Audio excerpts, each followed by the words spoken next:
There was no place card for me at the table, just an empty seat between two strangers and a flickering candle that kept going out. The rehearsal dinner was held in a Pinterest-perfect barn outside Camden, strung with lights and white hydrangeas. It looked like it was made for photos, not memories. I stood there longer than I should have, waiting for someone to notice the oversight. No one did. A waiter passed with champagne. I declined. Behind me, Sophia was laughing, sharp, bright, performative, at something our cousin Brian said. Her fiancé Michael stood beside her, nodding like grooms do. My son Liam tugged on my sleeve and whispered, "Mom, are we at the wrong table?" I knelt beside him, straightened his collar. "No, sweetheart.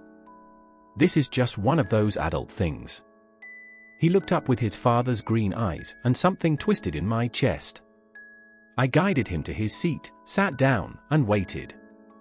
But no one came. They hadn't saved me a spot at the family table. They hadn't saved me anything. 10 minutes later, Sophia clinked her glass. "Thank you all for being here," she beamed. "It means the world to have our people around us." She never looked my way.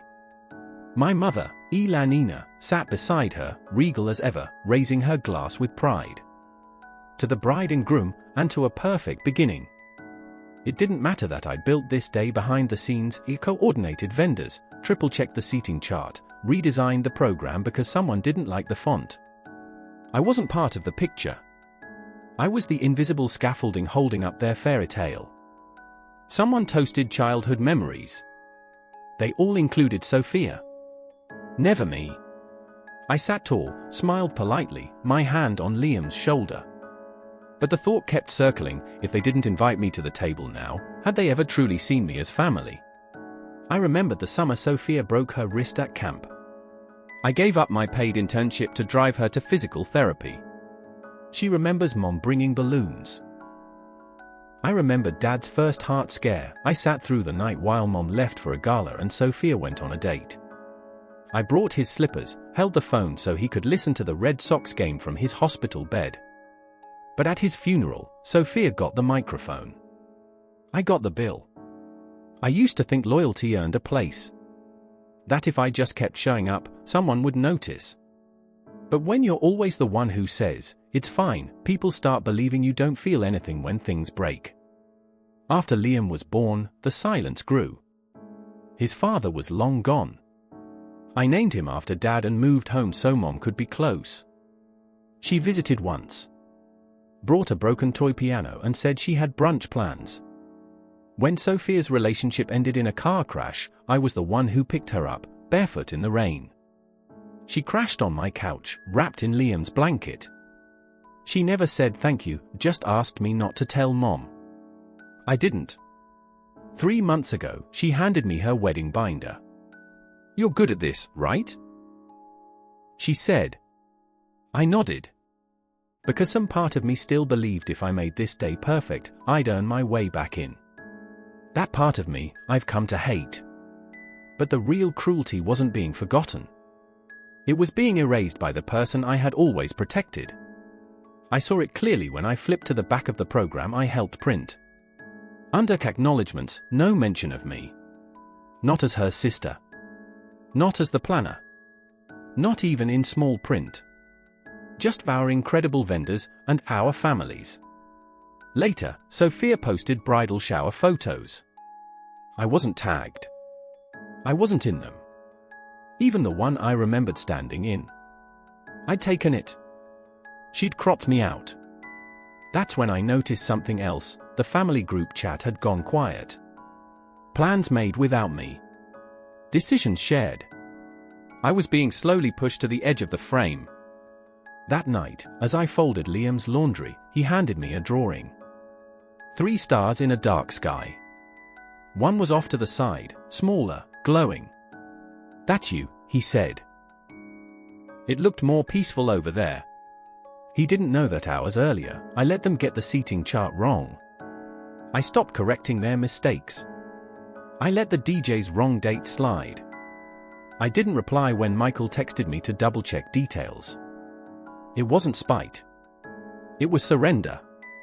I still showed up, but I stopped pouring myself into a role they refused to recognize. I unfollowed the wedding account. Deleted the shared drive. Posted Liam's drawing to my story. No caption. Then I locked my account. At the next family event, I came exactly on time. When someone asked about the welcome bags, I smiled and said, "No one asked me to." No one knew what to say. Liam later asked, "Are we going to the rehearsal brunch tomorrow?" I shook my head gently. "I don't think we're on the list." He nodded. "That's okay.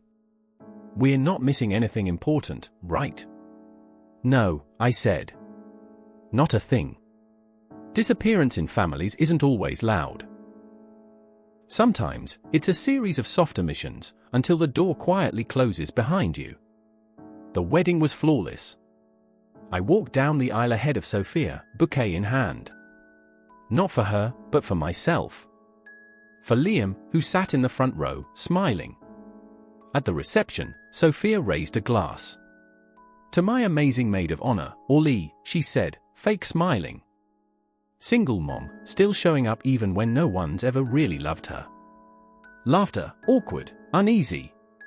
She's still on the market, by the way. Anyone looking to adopt? Then Mom chimed in.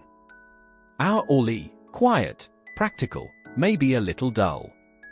But even second-hand things can be useful in the right packaging. Laughter again, sharper this time. I stood, ready to walk out. Not from shame, from self-respect. But then Michael stood. Walked up to Sophia. Took the mic. This day was supposed to be about love, he said. And what I just heard was cruelty. Then he told the room about Emily, his sister, dying of leukemia. And how, 12 years ago, it was me who sat by her bedside. Me who sang to her. Liam who left her drawings of stars. I never forgot, Michael said. And I won't forgive what I heard tonight. Sophia, I'm calling off this wedding. Gasps. Shattered glass. My mother fuming. But Michael looked at me, steady, certain, and said, "Thank you for being the light you are." Then he turned to Liam. "Thank you." He held out his hand to me. I took it. Not because I needed rescuing, but because for once, someone saw me and said it out loud. The fallout was swift.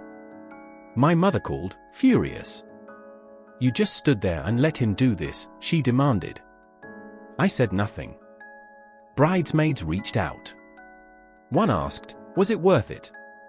I didn't respond. They weren't seeking truth. Just comfort. I stopped explaining. Stopped defending. When people brought it up, I said one thing, I was there. They just chose not to see me. And no one argued. Holidays passed. No invites. No forced smiles. Just stillness. A peace I hadn't felt in years. One spring afternoon, Liam and I visited Emily's grave. He brought a new drawing, 3 stars, this time close together. "This one feels better," he said. Nearby, Michael stood, silent but present. The breeze lifted the corner of an old photo behind the headstone. Me, holding Emily's hand. Liam asleep on my lap. Someone had printed it. Laminated it. Tucked it here, where memories stay safe. I placed one final thing at the grave, a page from the wedding program. My name had never been on it. But now it rested where it belonged. Not for them to remember. Just to show, I was there.